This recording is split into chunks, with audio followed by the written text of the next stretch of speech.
हम लोग अपने जीवन का परम लाभ सत्संग प्राप्त कर रहे हैं। कल श्रवण कर रहे थे भगत शिरोमणि प्रहलाद जी का चरित्र। नाम जपत प्रभुकीन प्रसादु भगत शिरोमणि भे प्रहलाद। नाम जप करके प्रहलाद जी भगत शिरोमणि हो गए। सुमिरत सुलभ सुखद सब काहू लोक लाभ परलोक निवाऊ। नाम जपत प्रभु कीन प्रसादु भगत शिरोमणि भे प्रहलादु। और उसके तुरंत नीचे जो पाई है ध्रुव सगलानी जपो हरि नामो पायो वचल अनुपम ठाम।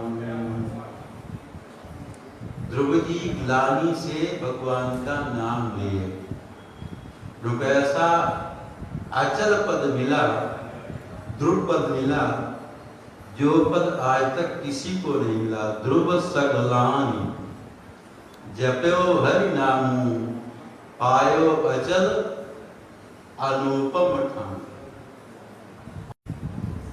ध्रुव जी राजा उत्तानपाद के पुत्र हैं। उत्तानपाद की दो रानियां थी। एक नारी का नाम था, एक स्त्री का नाम था, रानी का नाम था सुनीति, एक रानी का नाम था सुरुचि। सुनीति के पुत्र का नाम ध्रुव और सुरुचि के पुत्र का नाम उत्तम। राजा उत्तानपाद सुरुचि को बहुत प्यार करता, बहुत मानता है, और सुनीति को नहीं मानता है।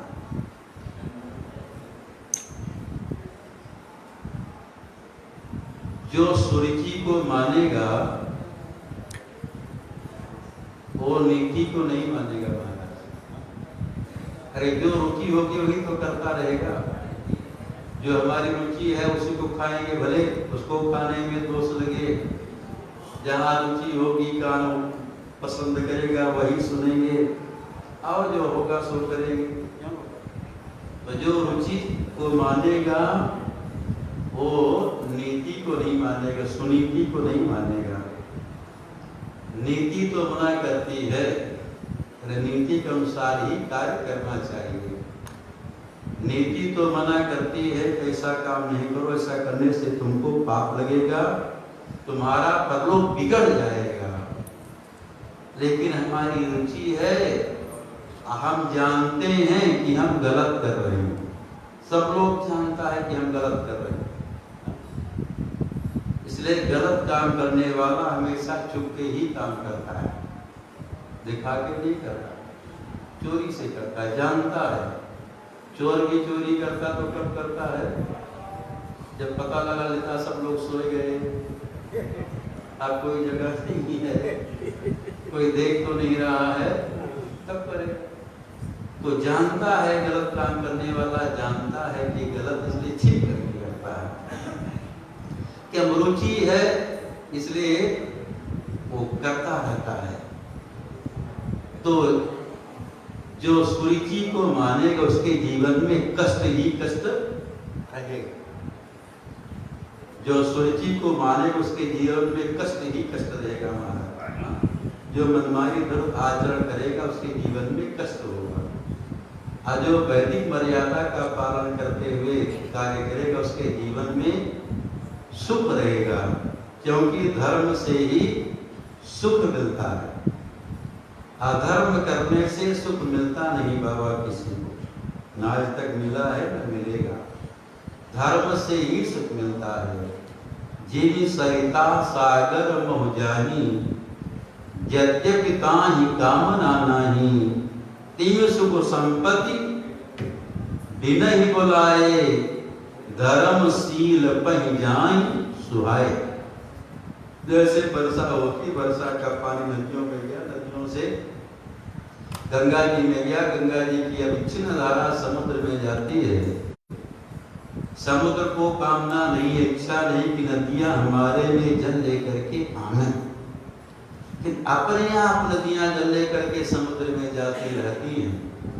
उसी प्रकार से जो धर्मशील होगा, शील का मतलब स्वभाव, धर्म जिसके स्वभाव में उतर गया, प्रयास नहीं करना पड़ता, अपने आप उसके जीवन से धर्म होता रहता है। धर्म करने का जिसका स्वभाव हो गया है वही है धर्मशील। तो जो धर्मशील है उसके पास अपने आप सुख जाएगा। जीव सरिता सागर मह जानी, यद्यपि तानी कामना नाही, तिम सुख संपत्ति बिनहि बुलाए, धर्मशील पहि जाहि सुभाए। गोस्वामी जी कहते जो अधार्मिक है, इधर उधर अधर्म में लगा हुआ है, पापाचरण में लगा हुआ है, और वो सुख की कामना बहुत करता लेकिन धर्म नहीं करता है, वो मूर्ख है। जो केवल सुख चाहता है, धर्म नहीं करता। सुख चाहे मूढ़, न धर्म रहता, धर्म में नहीं लगा हुआ है, केवल सुख चाहता है, गोस्वामी जी कहते मूर्ख है। तो जो सुरुचि को मानेगा उसके जीवन में कष्ट होगा। सुनीति के पुत्र हैं ध्रुव, उत्तम रहे चाहे ना रहे, लेकिन ध्रुव जी तो रहेंगे।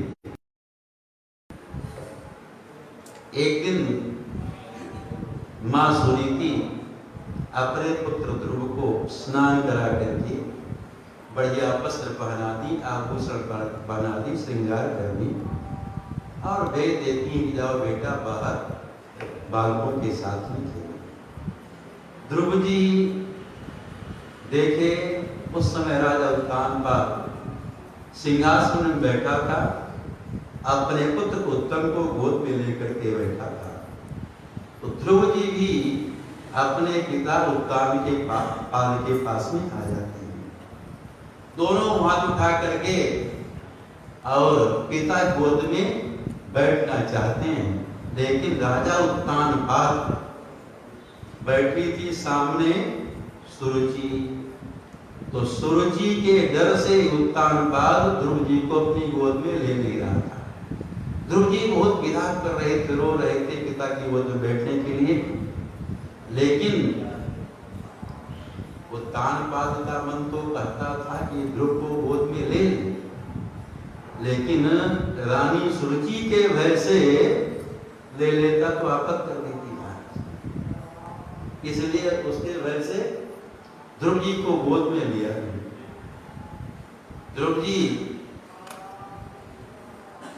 को लिया ने सुरुचि कहती देखो ध्रुव, अभी तुम पिता के गोद में नहीं बैठ सकते, क्योंकि तुम्हारा जो जन्म हुआ है दूसरी स्त्री के गर्भ से हुआ है।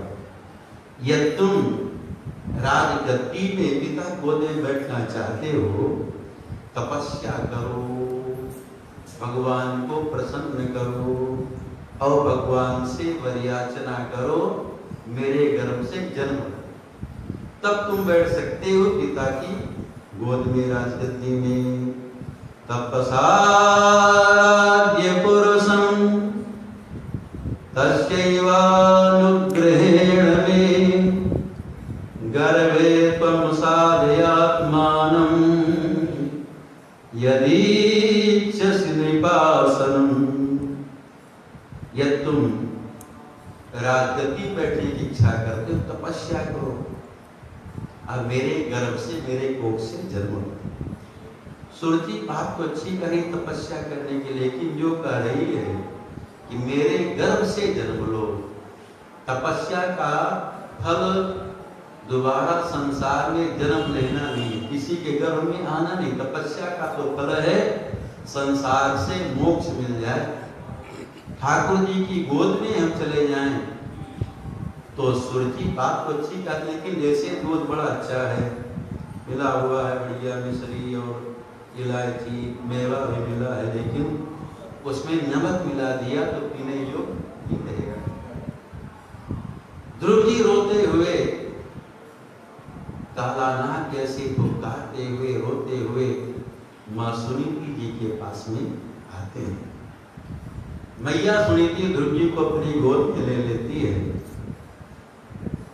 और पूछती है, लाल ध्रुव क्यों रो रहे हो? बेटा ध्रुव क्यों रो रहे हो? अरे मेरे जीवन धन पुत्र क्यों रो रहे हो? लेकिन ध्रुव जी जोर जोर से रो रहे हैं, पुष्प रहे हैं, वो कारी मार रहे हैं, लेकिन बोल नहीं रहे हैं। बता नहीं, ध्रुव जी विचार करते हैं कि मैया हमको बचपन से ही दूध की घुट्टी के साथ ये शिक्षा दी है, उपदेश दी है, पढ़ाई है कि देखो बेटा ध्रुव, कभी भी किसी की निंदा नहीं करना। निंदा से बढ़कर के पाप नहीं, पर निंदा सम अग्नगरीसा। ध्रुव जी विचार करते हैं, यदि मैं अपने मुख से कहता हूं तो पिताजी की निंदा हो जाएगी, तो मैया जो हमको उपदेश दी है, शिक्षा दी है, तो उसकी शिक्षा में पानी फिर जाएगा। लेकिन विचार करते हैं बिना बताए काम नहीं चलेगा। लेकिन ध्रुव जी अपने मुख से बताए नहीं, केवल बोल रहे थे। और बालक जो थे वो आकर के सुनीति जी को बताते हैं कि ध्रुव जी पिता गोद में बैठने के लिए रो रहे थे, लेकिन पिताजी को गोद में लेने से रो रहे हैं। सुनीति जी ध्रुव को उपदेश करती हैं। सुनीति जी भक्त हैं। सुनीति जी ध्रुव को उपदेश करती हैं, प्रवचन करती हैं। अरे वचन तो साधारण होता है, अब प्रवचन का मतलब वो वचन जो ठाकुर की ओर ले जाए, बरबस खींच करके ठाकुर की ओर ले जाए, वही है प्रवचन। मां सुनीति का उपदेश करती हैं। पहला वाक्य है, कहती देखो ध्रुव, मां मंगलम पाप परेस्तु मंथा भुंक्ते जनो यद पर दुख दस्तत सत्यम सुरिक्षा विविधम भवान में यद दुर्भगाया उदरे गृहीत। सुनीति जी का पहला वाक्य है कि देखो बेटा ध्रुव, किसी का अमंगल नहीं सोचना चाहिए। जानती हैं सुनीति जी के बेटा, मेरा बालक जो ध्रुव है परम भक्त है, यदि पिता का मंगल सोच लेगा, श्राप दे देगा, तो पिता का मंगल हो जाएगा। धन्य है मां सुनीति, जिनको जिनका जो पति है उत्तानपाद, अपनी पत्नी तो मानता ही नहीं है, दासी भी नहीं स्वीकार करना चाहता, कुछ व्यवस्था भी नहीं करता खाने पीने की, लेकिन फिर भी सुनीति जी अपने पति का मंगल ही चाहती है कि मेरा बेटा ध्रुव यदि अमंगल पिता का मन में समझ लेगा तो मेरे इसके पिता का मंगल हो जाएगा। इसलिए समझाती है, मां मंगलम ताप परेस्तु मंस्था। हे ध्रुव, कभी किसी का अमंगल अनिष्ट नहीं मनाना चाहिए। यदि हम किसी का अनिष्ट करते हैं तो अपने ऊपर में ही आ जाता है। इसलिए सबका मंगल ही मनाना चाहिए, उदार भावना होनी चाहिए, सब सुखी हों, सब निरोगी हों। सर्वे भद्राणि पश्यन्तु मां कश्चित् दुःखभाग्, किसी को किसी प्रकार का दुख न हो, ऐसी उदार भावना भक्ति की होती है। तो ध्रुव, तुम्हारा जन्म मुझ अभागिनी के गर्भ से हुआ है, यद दुर्भगाया उदरे गृहीता। तुम्हारा जन्म मुझ अभागिनी के गर्भ से हुआ है। तुम्हारे पिता हमको अपनी पत्नी तो मानते ही नहीं, दासी भी नहीं स्वीकार करना चाहते।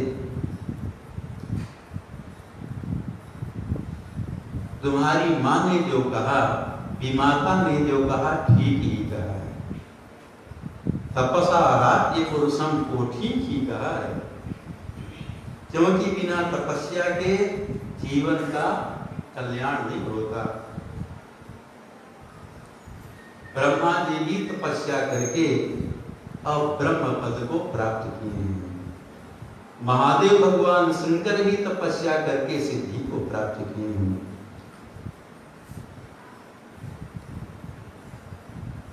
तपसा आराधयाधो क्षजपाद पद्मम् यदीक्षसे ध्यासनमुत्तमो यथा यस्यांघ्रिपद्मं परिचर्य विश्व विभावनायात् गुणा विपत्ते। सारा विश्व उन्हीं परम पुरुष की आराधना करता है। अरे ब्रह्मा जी को तपस्या करके उनको ब्रह्म पद मिला ही।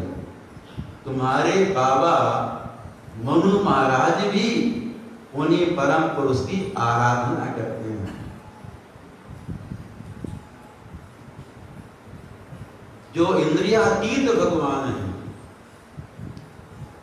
अधोक्षज है। आराधयाधोक्षज पाद पद्मम्, जो इंद्रियातीत भगवान हैं। सुनीति जी कहते बेटा ध्रुव, जो इंद्रियों से परे, मन बुद्धि इंद्रियों से परे भगवान हैं, उनको अपने नेत्रों का विषय बना दो। आराधना करके उनको अपने नेत्रों का विषय बना लो। आराधया दोक्षज पाद पद्मम्। यदि ठाकुर जी हमारे नेत्रों के विषय बन जाएं, नेत्र का विषय क्या है? देखना। नेत्र जो है सुंदर रूप देखना चाहते हैं। सुंदर रूप कहाँ से देखने को है? तो हमारे ठाकुर जी से, प्रिया प्रीतम भगवान सीताराम जी से बढ़कर कौन सुंदर होगा? इन्हीं को अपने नेत्रों में बसा ले। जैसे महाराज जनक श्री राम से प्रार्थना करते हैं कि आप तो मेरे नेत्रों के विषय हो गए। नयन विषय मोह कहूँ भयऊ, सो समस्त सुख मूल, सवै लाभ जग जीव कहाँ, भईस अनुकूल। जब हमारे आपके नेत्रों के विषय ठाकुर जी बन जाएंगे, नेत्रों में बस जाएंगे, फिर दुनिया की सुंदरता को देखने का मन नहीं करेगा। तो सुनीति जी कहती हैं, जो इंद्रियातीत भगवान पर उनको अपने नेत्रों का विषय बना लो। नयन विषय मोह कहूँ भयऊ, सो समस्त सुख मूल।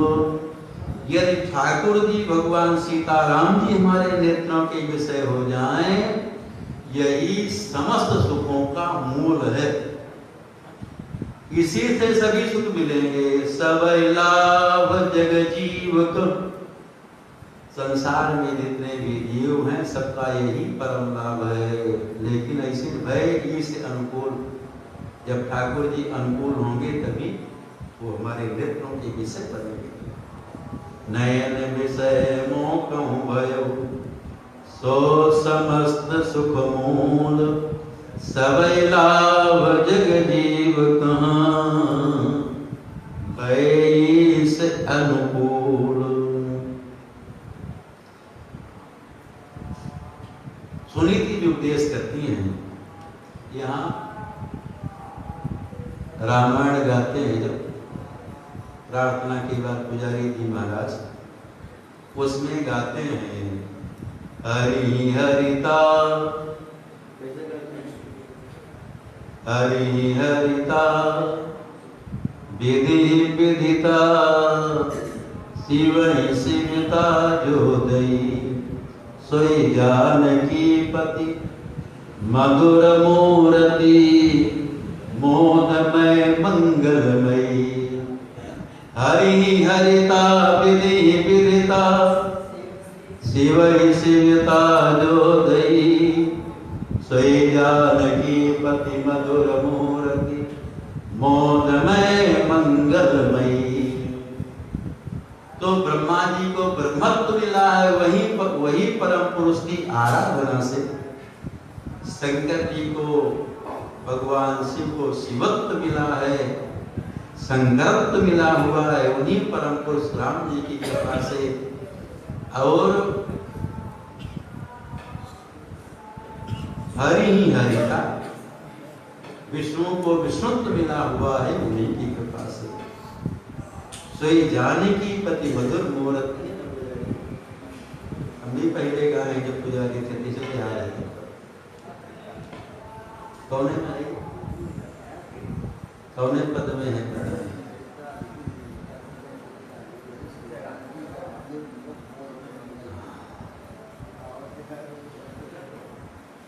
तो सुनीति जी कहती है ध्रुव उन्हीं परम पुरुष की आराधना करो। गोस्वामी जी का विनय पत्रिका का बड़ा सुंदर पद है। सुनीति जी ध्रुव को समझा रही हैं, यह कहो सुत वेद चहूं श्री रघुनाथ चरण चिंतन तजे नाहिन ठोर कहूं। यह कहो सुत वेद चहूं। सुनीति भी ध्रुव को समझा रही, बेटा ध्रुव चारों वेद यही कहते हैं क्या? श्री रघुनाथ शरण चिंतन तजी नाहिन ठौर कहूं। यदि भगवान सीताराम जी के चरण कमलों का चिंतन नहीं करता, उसको कहीं भी स्थान नहीं मिलेगा, ठौर नहीं मिलेगा। नाहिन ठौर कहूं।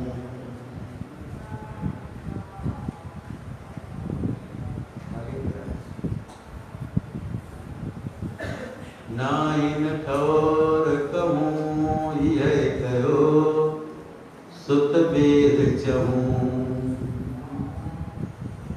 सिद्धि पाई शंकर हूँ सुख सनकादि मुकुट विचरत। जाकी कृपा बिरंच से सिद्धि पाए शंकर हूँ सुख सनकादि मुकुट विचरत। तिल भजन करत यजहूं। अभिराम बाबा नहीं है, बताते सुख सनकादि मुकुट विचरत तेऊ भजन करत यजहूं। जाकी कृपा बिरंची से सिद्धि पाए शंकर हूँ। तपस्या करके उनकी कृपा ब्रह्मा जी को मिली, भगवान शंकर को सिद्धि मिली। सुख सनकादि मुकुट विचरत। सनकादिक सुदेव जी, नारद जी ये मुक्त होकर के आज ही विचरण करते रहते हैं, भजन करते रहते हैं। यद्यपि चपल परम चपल श्री संतत तीर्ण रहति कतहूं। हरिपद पंकज पाय चल भई करम वचन मनम। बोल तो रहे लेकिन बता नहीं रहे हैं। हरिपद पंकज पाय अचल भई करम वचन मनम। लक्ष्मी जी का नाम चंचला है और चंचल है, कभी एक स्थान में स्थिर नहीं रहती हैं, चलती रहती। आज यहाँ इसके घर में कल वहां चली जाए का ठिकाना, कभी स्थिर नहीं रहती। लेकिन ऐसी लक्ष्मी जी भी श्री हरि के चरण कमलों को प्राप्त करके अब वहीं रह गई, उनके चरण कमलों की सेवा ही करती रह गई। हरिपद पंकज पाय चल भई कर्म वचन मनहूं। यह कहो सुत वेद चहूं। और क्या विराम बाबा हमको भी याद नहीं है, पुस्तक नहीं लाए, गलत नहीं है। क्या लगता है? कोई कहेगा नहीं आदत कहता रहेगा, हम तो अपने आनंद। तो चारों वेद यही कहते हैं कि श्री हरि के चरण के चिंतन के बिना कहीं भाव नहीं मिलेगा। महाराज सुनीति जी ध्रुव जी को उपदेश करती हैं। ध्रुव जी की अवस्था मात्र 5 वर्ष की है। सुनीति जी कहती हैं कि श्री हरि के बिना दुख को नष्ट करने वाला कोई दूसरा नहीं है। श्री हरि ही दुख को नष्ट कर सकते हैं। मां सुनीति का उपदेश मिला। ध्रुव जी दृढ़ संकल्प लेकर के तपस्या करने के लिए चलते हैं। अपने पिता के नगर से निकले।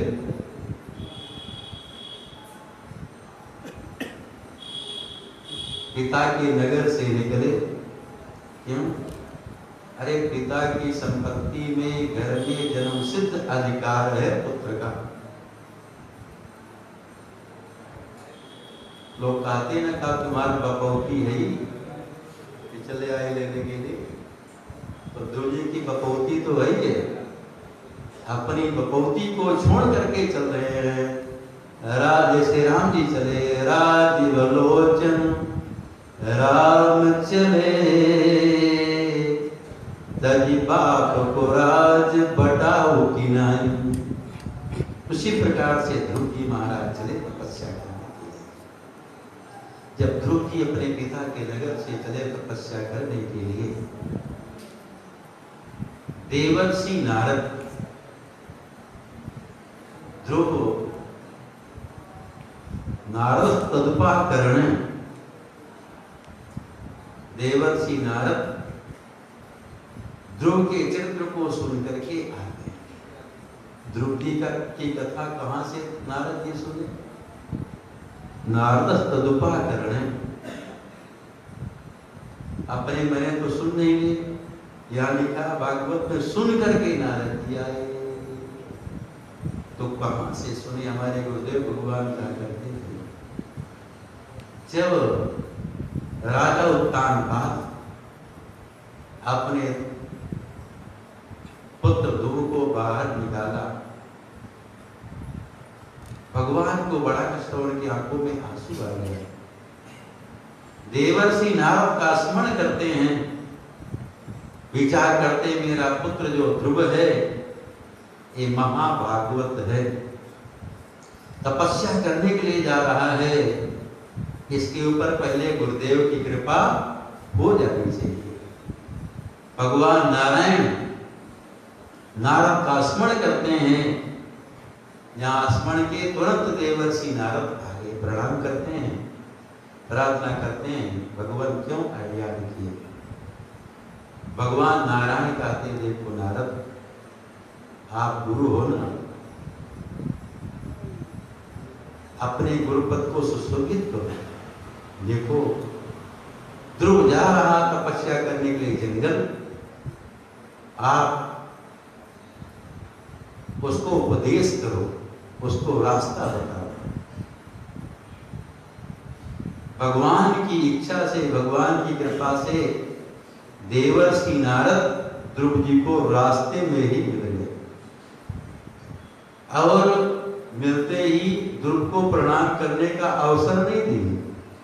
ध्रुव जी के मस्तक में अपना हस्त कमल पहले रख देते हैं। नारद जी के जो हस्त कमल है ये कैसे हैं? पाप को नष्ट करने वाले। अरे संत महात्मा के हस्त कमल किसी के मस्तक में पड़ जाए तो उसके पाप ताप माया नष्ट हो जाती है। श्री राम जी के भी हस्त कमल जिसके सिर में पड़ जाए उसका भी पाप नष्ट हो जाता है। गोस्वामी मेरे पत्रिका में प्रार्थना करते हैं प्रभु श्री राम जी से, प्रभु अपना हस्त कमल कहीं मेरे मस्तक पर पधराएंगे, रखेंगे। तव सुकर सरोज रघुनायक, शीतल सुखद छाह जहीं कर की, चाहत तुलसीदास छाया, शीतल सुखद छाह नहीं करके, जिन सुख देने वाली है, और मेटति पाप ताप माया, जितना भी पाप है ताप है माया सबको नष्ट करने वाली है। ये तुलसीदास दिन रात आपकी वो हस्त कमल की छाया चाहता है। निशिवासर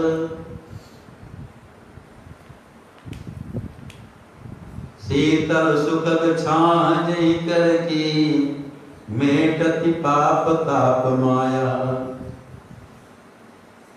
निशिवासर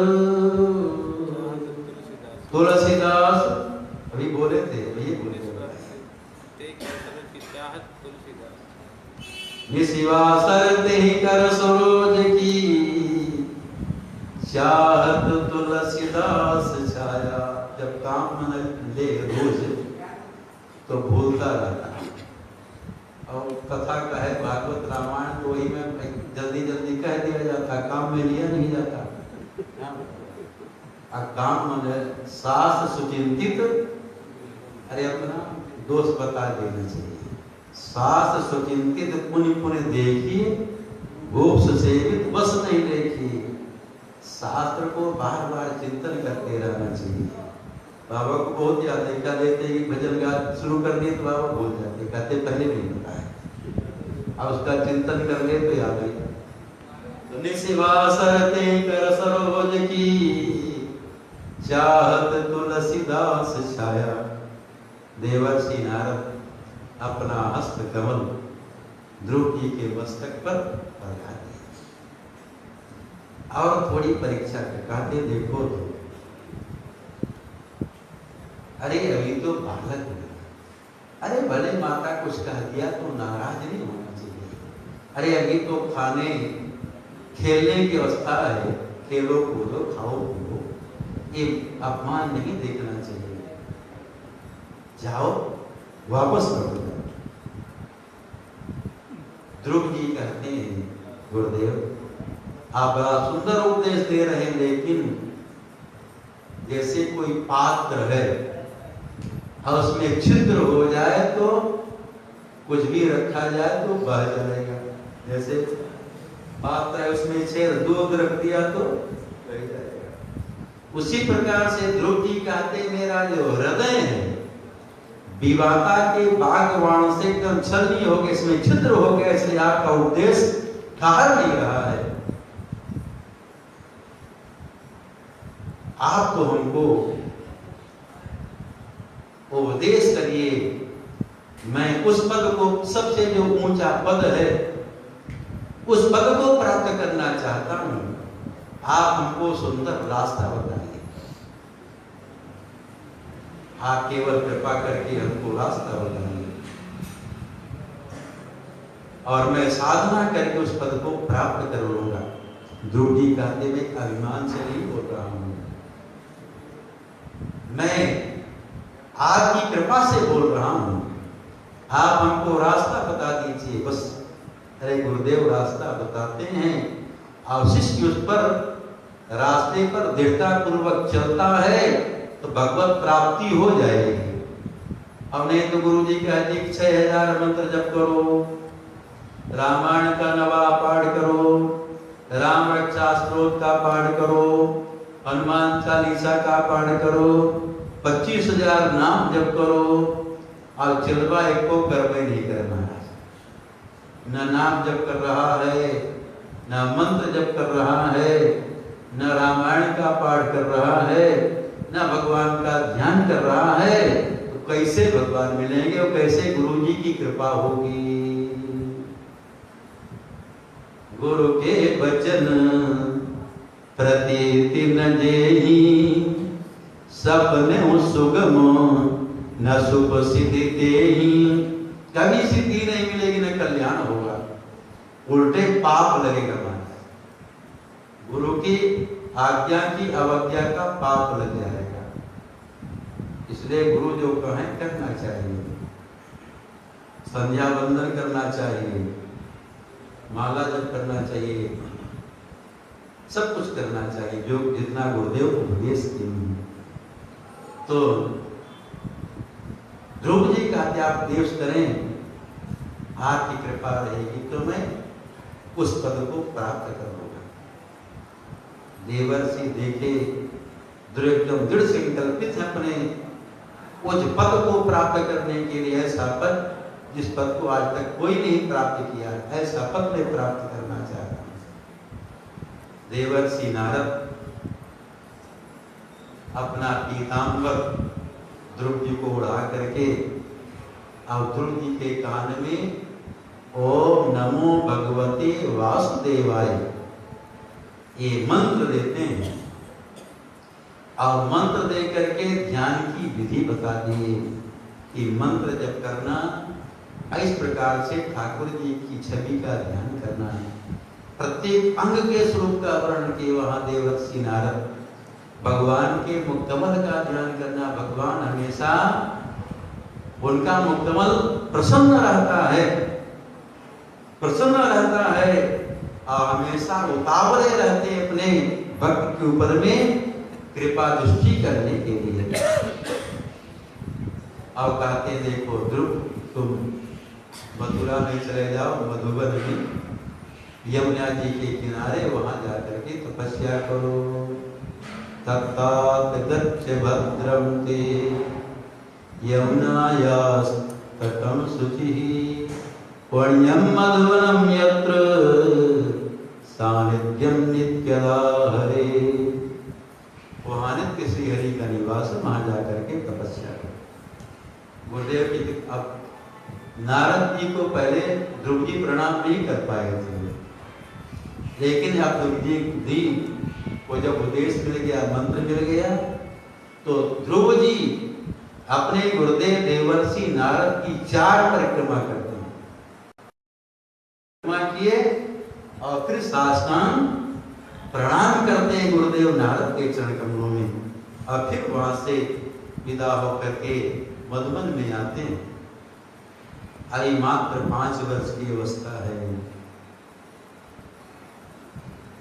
ध्रुव जी तपस्या पहले महीने में जब 3 दिन 3 रात बीत जाती है, तब बेर और पैथा खा करके तपस्या करते हैं। यहाँ 21 दिन का एकादशी व्रत आ जाए महाराज, तो लगता है आज लगता है दुख का पहाड़ टूट गया है। हे भगवान क्या कहें। हाँ, 21 दिन कोई व्रत करना पड़ जाए, आफत आ जाए। और ध्रुव जी कई साल के हैं हो? 5 साल के हैं, 5 साल के, लेकिन 3 दिन 3 रात्रि जब बीत जाती है तब बैर पैसा खा लेते हैं। पहले महीने, दूसरे महीने में 6 दिन 6 रात बीत जाती है तब पत्ता खा लेते हैं। तीसरे महीने में 9 दिन 9 रात बीत जाती है तब पानी पी लेते हैं। चौथे महीने में 12 दिन 12 रात बीत जाती तब श्वास ले लेते हैं। हाँ, तब भगवान मिलेंगे कि नहीं को पोस्ट टूस करके खाता रहे, सोता रहे, न सत्संग में आवे, न नाम जप करे, न भजन करे, सोचे कि भगवान मिल जाए तो असंभव है। अरे कुछ तो त्याग होना चाहिए जीवन में, त्याग से ही भगवान मिलेंगे। तो इन्हें एक दिन रात में पहले चला रहा है, उससे मिल जाएंगे भगवान, असंभव है। और पाप लगेगा, जीवन बिगड़ जाएगा, वही वो जीवन बिगाड़ देने वाला है। लेकिन डर के मारे कोई देख ना ले तो क्या करता है कि वो चद्दर ओढ़ लेता है और चद्दर के भीतर भीतर चला जाता है। नाम जपने के लिए तो नानी मर जाती महाराज, नींद आ जाती तुरंत। मोबाइल देखने के लिए 2 बज जाए तो लोग देखता रहता है। हाँ बिल्कुल, उससे मानव जीवन बिगड़ जाएगा, परलोक बिगड़ जाएगा, भजन नहीं कर पाओगे। इसलिए उतने काम लो जो जरूरी है, ज्यादा उसके पीछे करें पड़ेंगे तो मानव जीवन बिगड़ जाएगा, नरक में जाना, परलोक एकदम बिगड़ जाएगा। लोक लाभ परलोक निभाऊ नहीं होगा। अरे मानव जीवन तपस्या करने के लिए मिला, एकदम बात सत्य है। तो ध्रुव जी 5वें महीने में एकदम खड़े हो जाते हैं, अंगूठा के बल पर दोनों पे, दोनों भुजा ऊपर उठा करके नेत्र बंद करके और भगवान का ध्यान करते, श्वास भी रोक दे, प्राणवायु को रोक दे। जब प्राणवायु को रोके, संसार में जितने भी जीव हैं सबकी प्राणवायु रुक गई, सबको श्वास लेने में कष्ट होने लगा। सब देवता भी सब दौड़ करके भगवान नारायण के पास में आते हैं, उनसे प्रार्थना करते हैं, कौन इतनी कठोर तपस्या कर रहा है कि हम सब को भी श्वास लेना मुश्किल पड़ रहा है। भगवान देवताओं को समझाते, आप लोग डरे नहीं। भगवान आते हैं मधुबन में जहां ध्रुव जी तपस्या कर रहे थे। यहाँ श्रीमद् भागवत में लिखा हुआ, भगवान ध्रुव को दर्शन देने के लिए नहीं आ रहे हैं, लिखा है ध्रुव का दर्शन करने आ रहे हैं। मधुर वनम वृत्त दीक्षया गतः, भगवान मधुवन में अपने वृत्त अपने सेवक ध्रुव का दर्शन करने के लिए आ रहे हैं। भक्त भगवान भी अपने भक्तों का दर्शन करना चाहते हैं, केवल भक्त नहीं चाहता, परस्पर में है। जैसे भक्त भगवान अपने प्रिया प्रीतम युगल सरकार भगवान सीताराम जी का दर्शन करने के लिए बेचैन रहता है, लालायित रहता है, उसी प्रकार से ठाकुर जी भी अपने भक्त का दर्शन करने के लिए बेचैन रहते हैं। अरे भगवान श्री राम जब रास्ते में जा रहे थे सबरी के आश्रम की ओर, जो कोई रास्ते में मिले उससे पूछें वो सबरी मैया का आश्रम कहाँ है, उसका दर्शन करने के लिए हमारे नेत्र प्यासे हैं। पदकन से पूछत प्रभु कहाँ वह भाग्यवती, देखो दीर्घ प्यासे हैं। तो भगवान के भी नेत्र अपने भक्तों का दर्शन करना चाहते हैं। अरे भगवान का भजन भक्त करता है, तो भगवान इसका भजन करते, भक्त का करते हैं।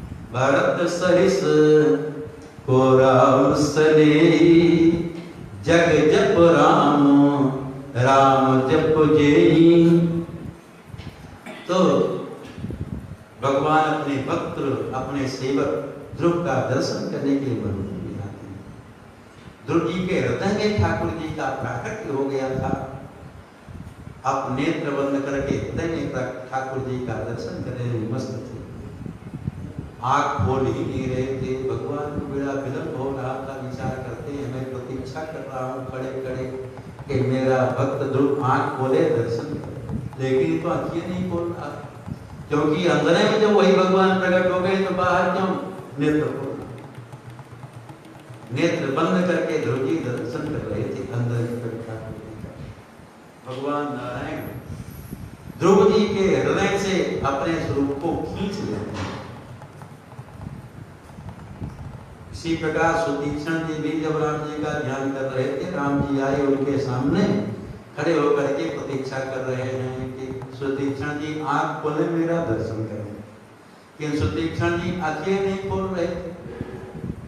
अंदर राजा रामचंद्र भगवान जब प्रकट हो गए, जिनके भक्त हैं तो क्या संसार को देखा, नेत्र बंद करके अंदर प्रकट ठाकुर जी का दर्शन कर रहे थे। तब भगवान श्री राम क्या करते हैं, भूप रूप तब राम दुरावा, हृदय चतुर्भुज रूप दिखावा, मुनिय कुलाई उठा तब कैसे, विकलहीन मणिफणिवर जैसे, आगे देखी राम तन श्यामा, सीता सहित अनुज सुख धामा, परवलकुट इव चरणन लागी, प्रेम मगन मुनिवर बड़ भागी, भुज विशाल गई लिए उठाई, परम प्रीति राखे उरलाई। उसी प्रकार यहाँ भी ध्रुव के नेत्र बंद किए थे भगवान श्री कृष्ण।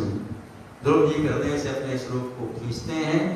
ध्रुव जी व्याकुल होकर के जब नेत्र खोले थे के सामने खड़े भगवान का दर्शन करते हैं और ऐसा दर्शन करने न मानो अपने नेत्रों से ठाकुर जी की मंगलमय छवि सुधा को पी रहे हैं। नेत्र ही तो प्याले हैं कि नेत्र रूपी प्याले से हम क्या पिए? अपने आराध्य प्रिया प्रीतम भगवान सीताराम जी की मंगलमय छवि को पान करें, इसलिए आंख मिली है। ध्रुव जी मंगलमय जब सुधा को पी रहे थे, स्तुति करना चाह रहे थे, लेकिन अभी कुछ ज्ञान नहीं था। भगवान अपने ज्ञान में शंख का स्पर्श करा दिया ध्रुव जी के कपोल में। शंख का स्पर्श होते ही ध्रुव जी की सोई वाणी जगे ध्रुव जी भगवान की स्तुति करते हैं। भगवान कहते देखो ध्रुव,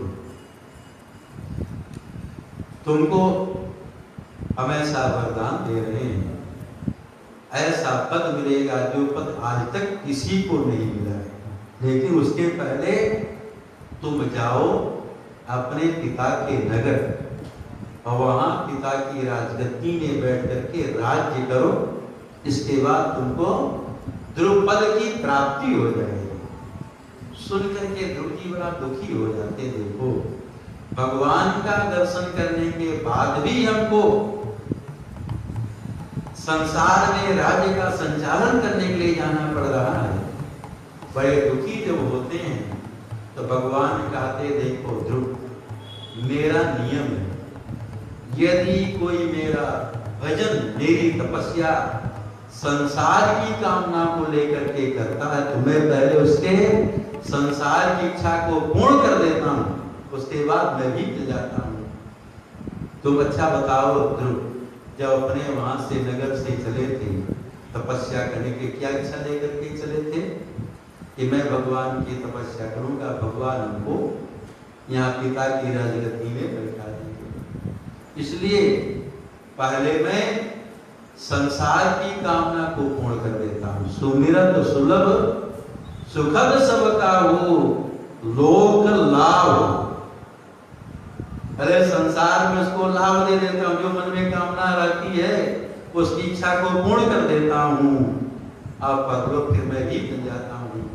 तो जब तुम तपस्या करने के लिए तुम्हारे मन में राजपिता की राजगद्दी में बैठने की इच्छा थी, इसलिए आगे तुम जाओ राज्य करो, फिर तुमको ऐसा पद मिलेगा जो पद आज तक किसी को नहीं मिला है। ध्रुव जी यहाँ राज्य करते 36,000 वर्ष तक राज्य करते हैं ध्रुव जी। तो ध्रुव जी ज्ञानी ग्लानि से भगवान का नाम लिए। अरे भी माता कठोर वाणी में बोल दी तो बाण उनको बात लग गई, ग्लानि से भगवान का नाम ले तो ध्रुव को ऐसा पद मिला जो पद आज तक किसी को नहीं मिला है। ध्रुव सगलानी जप्यो हरि नाम, पायो अचल अनुपम ठाम। और जो श्रद्धा भक्ति से भगवान का नाम जप करेगा उसको क्या फल मिलेगा कहा नहीं जा सकता। कथा तो बहुत है लेकिन नहीं कहेंगे पूरा। ध्रुव अपने काम की बात तक पहुंच गए हैं। सुमिरत सुलभ सुखद सब काहू, लोक लाभो परलोक निभावो। ध्रुव सकलानी जप्यो हरि नाम, पायो अचल अनुपम ठाम। श्री सीताराम जी महाराज।